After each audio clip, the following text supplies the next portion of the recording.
교재 25페이지 보겠습니다. 이스라엘 사람들이 베냐민 지파가 거의 끊어졌음을 보고 슬퍼하며 번제와 화목제를 드립니다. 이때 전쟁에 참여하지 않는 야베스 길르앗을 징계하여 그들의 주민 중에 400명의 젊은 처녀를 얻습니다.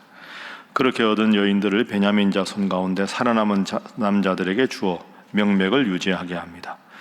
그때 왕이 없으므로 사람이 각기 자기의 소견에 옳은 대로 행하였더라라는 평가가 나오면서 사사기가 마무리가 됩니다. 오늘은 사사기 마지막 장입니다. 사사기는 우리가 처음 본 대로 이스라엘의 여호수아라는 걸출한, 모세와 여호수아로 이루어지는 걸출한 지도자가 나타나지 않고 왕이 정치하는 시대가 오기 전에 위기 상황이 있을 때 임시로 왕의 역할을 하던 때가 사사시대다, 이렇게 말씀을 드렸습니다. 근데 오늘 25절이 참 의미가 있죠. 그때 왕이 없었으므로 각각 자기의 소견에 옳은 대로 행하였다.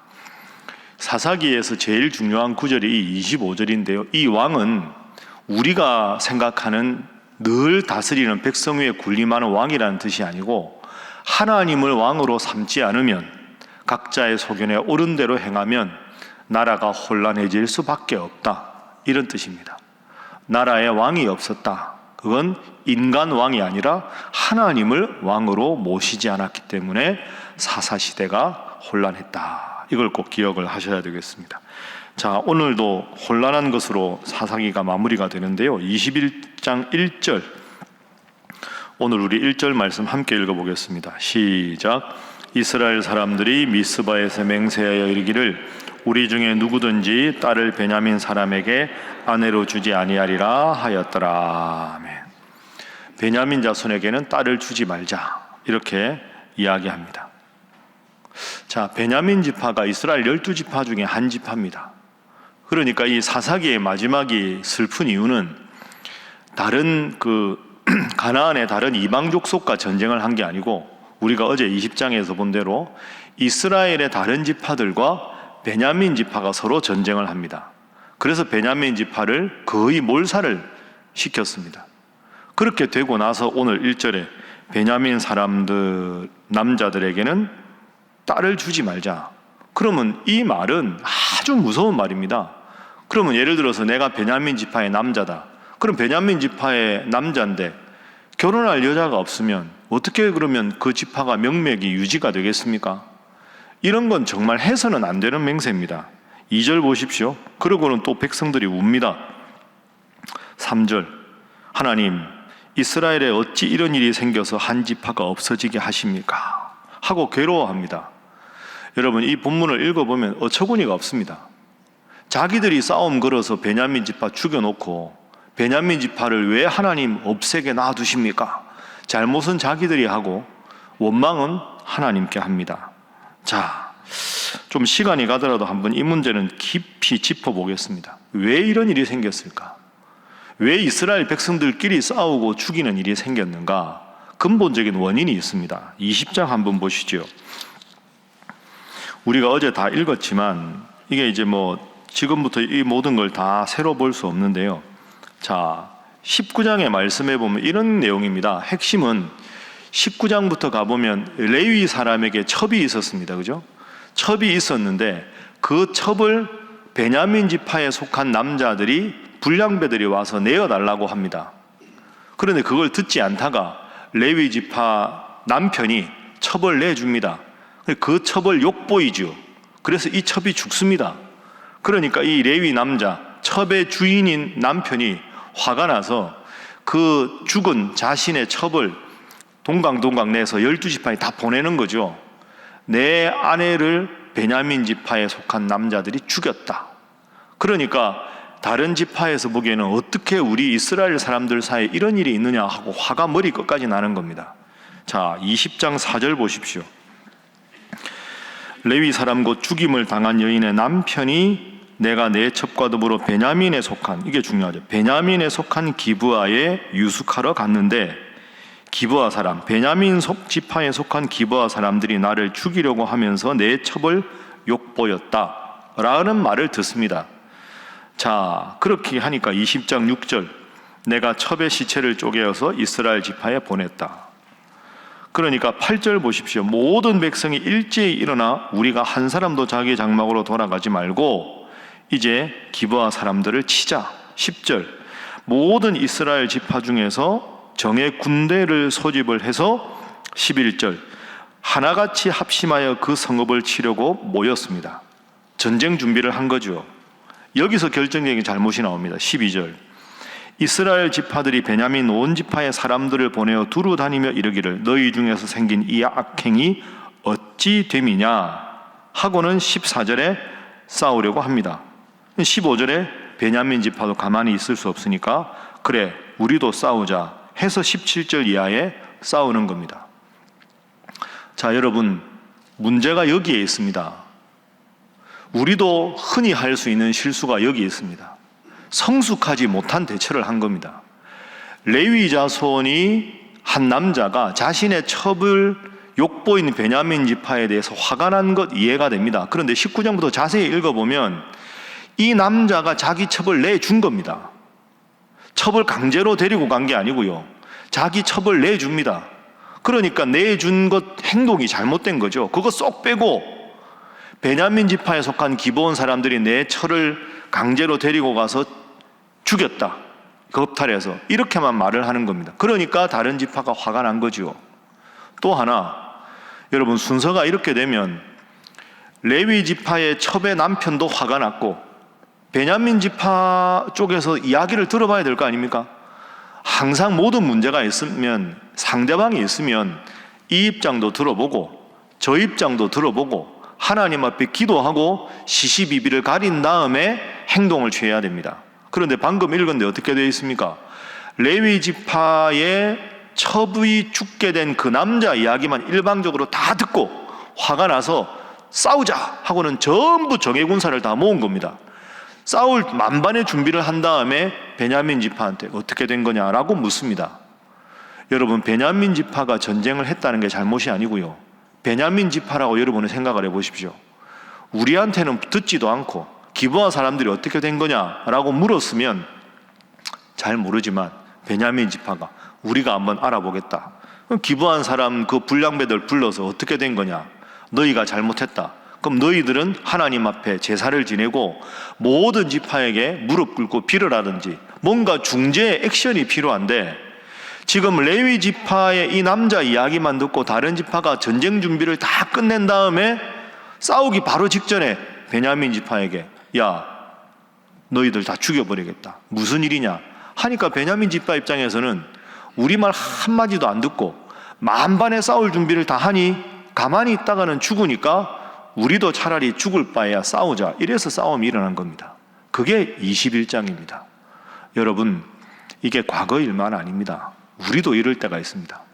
내 감정에 흥분해서 상대방 입장을 충분히 듣고 아이들 키울 때도 마찬가지 아닙니까?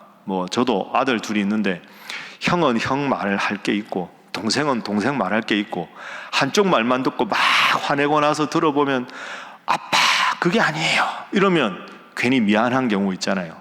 항상 상대방 이야기를 다 듣고 나서 감정을 자제하고 하나님 앞에서 내가 지금 어떻게 지혜롭게 행동하는 것이 맞는지를 하나님께 물어야 하는데 한쪽 입장만 드는 게 첫 번째 잘못이고 두 번째 하나님의 뜻을 묻지 않았습니다. 이 두 가지 결정적인 잘못을 한 다음에 세 번째 잘못이 오늘 21장 1절이지요. 우리 중에 누구든지 딸을 베냐민 사람에게 아내로 주지 아니하리라. 이 기도하지 않은 겁니다. 하나님께서 정말 이걸 원하시는지 물어야 하는데 그런 과정 없이 다 사건 저질러 놓고는 3절에 하나님 어찌 이런 일이 생기게 그냥 두셨습니까? 일의 순서가 잘못된 거죠. 오늘 우리도 충분히 이런 잘못을 할 수 있다. 그래서 오늘 첫 번째 기도 제목은 섣부른 맹세나 서원을 경계하게 하소서 하는 것입니다. 섣부른 맹세나 서원을 경계하게 하소서. 좀 더 위기의 상황일수록 차분하게 하나님 앞에 안정된 마음을 구하고 양쪽 입장을 충분히 듣고 기도해서 하나님께서 어떤 길을 선택하는지 묻고 하나님의 뜻에 따라야 하는데 흥분해서 모든 일을 다 한 다음에 하나님 앞에 자신들이 모든 결말을 내놓고 어찌하면 좋습니까? 하는 것은 잘못된 일이다. 자, 이렇게 되니까 전멸을 당한 이스라엘 백성들 중에 베냐민 지파가 참 어려운 일이 생기게 된 겁니다. 자, 그 다음 문단 보면 8절부터 보십시오. 그렇게 한 다음에 21장 8절, 또 이르되 이스라엘 지파 중 미스바에 올라와서 여호와께 이르지 아니한 자, 그러니까 베냐민 지파와 싸울 때 이 전쟁에 동참하지 않은 자가 누구냐 하고 보니까 야베스 길르앗에서는 한 사람도 진영에 이르러 총에 참여하지 아니하였다. 그러니까 지금 베냐민 지파와 싸울 때 야베스 길르앗에서도 용사들이 와야 되는데 그쪽 지방에서는 아무도 안 온 겁니다. 그러니까 이 사람들은 우리가 처벌해야 된다. 어떻게 처벌하느냐 보십시오. 자, 8절 이하에 보면 10절, 용사 마 2,000명을 보내서 야베스 길르앗 주민과 부녀와 어린아이를 칼날로 칩니다. 그래서 야베스 길르앗 남자들이 거의 다 죽고 12절에 젊은 처녀 400명만 얻게 됩니다. 자, 그러면 길르앗 야베스 혹은 야베스 길르앗 사람들은 왜 안 왔는가? 성경을 쭉 읽어보면 이 베냐민 사람들하고 되게 친한 사람들입니다. 야베스 길르앗 사람들이. 그러니까 처음에 우리가 19장부터 이 싸움 이야기를 보면 베냐민 자손들의 불량자가 레위 자손의 첩을 욕보여서 죽게 했으니 이 사람들에게 전쟁을 선포하고 온 지파 다 모여라 해서 다 모여서 전쟁 끝나고 보니 혹시 이 전쟁에 다 참여해야 되는데 참여 안 한 사람들 누구냐? 야베스 길르앗에서는 한 명도 안 왔다. 야, 이거 안 되는 일이다. 함께 싸우기로 했으면 다 와야지 왜 안 왔냐? 알아보니까 이 야베스 길르앗 사람들은 평소에 베냐민 지파하고 가까운 관계였다. 가까운 관계니까 우리는 슬며시 빠져도 모르리라고 생각하고 빠진 거죠.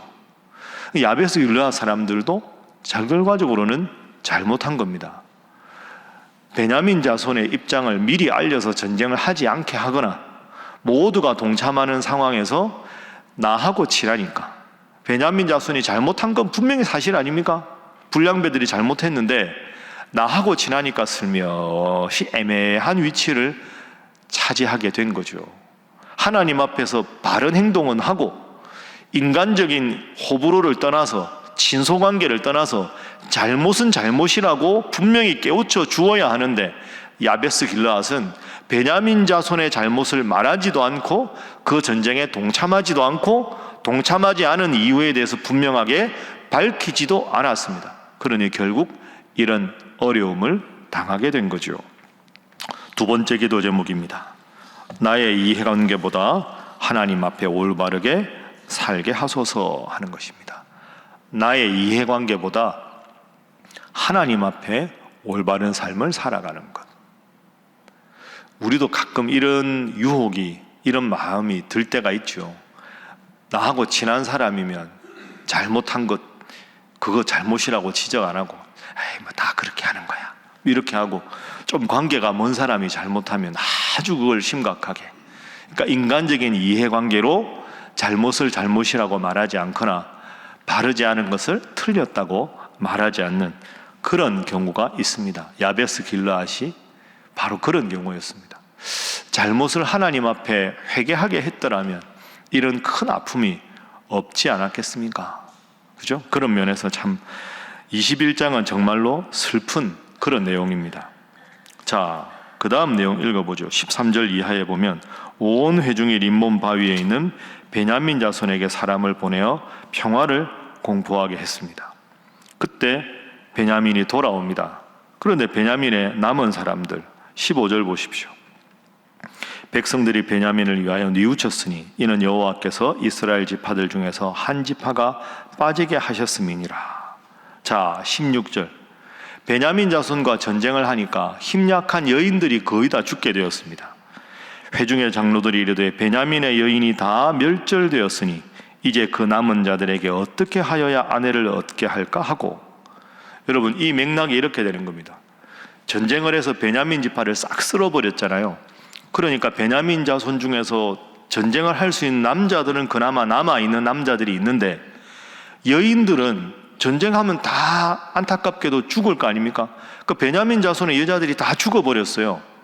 그러면 이제는 전쟁을 그만하자 하고 화해를 선언하긴 했는데, 아까 1절에 뭐라고 약속을 했냐면 우리 중에 베냐민 자손의 남자들에게는 딸을 주지 말자 하고 맹세를 해버렸어요. 그러면 베냐민 자손의 남자와 여자 중에 여자들은 거의 다 죽고 용사들은 남았고, 그런데 이 베냐민 자손의 용사들과 다른 지파의 딸들 사이에 결혼시키지 말자고 맹세를 했으니 이제 베냐민 자손은 큰일 난 겁니다. 왜? 남자들이 결혼할 여인이 없습니다. 다른 지파 여인들과는 맹세해서 오지에서 결혼을 못하고 베냐민 자손의 여자들은 다 죽어버렸습니다. 그럼 가만히 두면 베냐민 자손은 어떻게 되겠습니까? 이럴 수도 없고 저럴 수도 없고 그런 어려운 상황에 처한 겁니다. 자, 그랬을 때 18절 보십시오. 그러나 우리가 우리의 딸을 그들의 아내로 주지 못할 것이다. 왜? 1절에서 우리가 맹세했기 때문에. 야, 이거 큰일 났다. 그럼 어떻게 하냐? 이런 상황에서 한 가지 꾀를 냅니다. 자, 19절에 실로에 매년 여호와의 명절이 있도다. 20절, 21절. 자, 두 절 한번 읽어보겠습니다. 시작. 베냐민 자손에게 명령하여 이르되 가서 포도원에 숨어 보다가 실로의 여자들이 춤을 추러 나오거든 너희는 포도원에서 나와서 실로의 딸 중에서 각각 하나를 붙들어 가지고 자기의 아내로 삼아 베냐민 땅으로 돌아가라. 이게 참 꾀를 내긴 했는데 비겁한 꾀지요. 19절에 여호와의 명절이 있다. 실로가 하나님 앞에 예배드리는 제사드리는 회막이 있던 곳입니다. 그러니까 하나님 앞에 큰 명절이 되면 여인들이 올라가서 하나님 앞에 제사를 지내고 하나님 앞에 춤을 추고 기뻐하는, 어떻게 보면 참 좋은 일을 하는 겁니다. 그런데 20절에 베냐민 자손에게 포도원에 딱 숨어 있다가 실로의 여인들이 나와서 하나님 앞에 예배드리러 왔다가 춤추고 축제를 하면 여인들을 데려다가 아내로 삼으라. 여러분, 이런 비겁한 방법이 어디 있습니까? 이 참 슬픈 일입니다. 실로의 여인들이 무슨 잘못이 있습니까? 하나님 앞에 제사 지내고 하나님 앞에 감사하러 왔는데 갑자기 남자들이 숨어서 데리고 가서 강제로 데리고 가서 자기의 아내를 삼는 거 아닙니까? 왜 이런 편법을 썼을까요?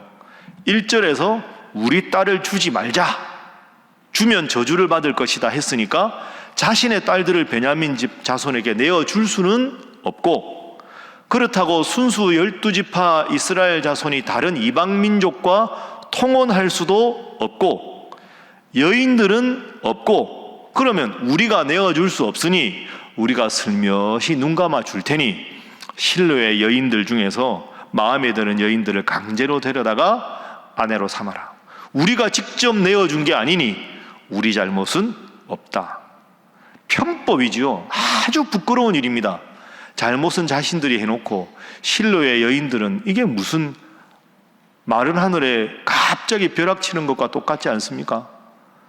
왜 이런 일이 벌어졌을까요?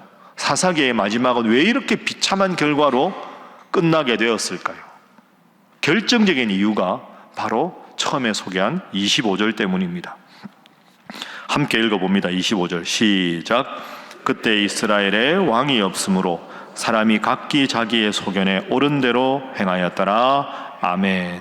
마지막 세 번째 기도 제목은 하나님을 왕으로 삼고 살게 하소서 하는 것입니다. 하나님을 왕으로 삼고 살게 하소서. 그러니까 하나님을 우리 삶의 주인으로 모시고 하나님 앞에 기도하고, 오늘 같은 경우도 이런 어처구니 없는 일을 하기 전에, 전쟁하기 전에 하나님께 묻고 하나님의 뜻을 구하고, 그렇게 했었으면 아무런 어려움이 없었을 텐데 하나님을 주인으로, 하나님을 왕으로 삼지 않으니 흥분하면 흥분하는 대로, 화가 나면 화나는 대로 행동 다 해놓고 뒤에 가서 아차 이거 이렇게 되면 안 되는데 하니까 겨우 임시미봉책으로 이런 편법도 쓰고 저런 편법도 쓰고, 그러다 보니까 처음에 기도했으면 아무런 문제가 생기지 않았을 텐데 인간적인 잘못을 다 해놓고 나서 수습하느라고 허둥지둥하는 이스라엘 백성들. 왜?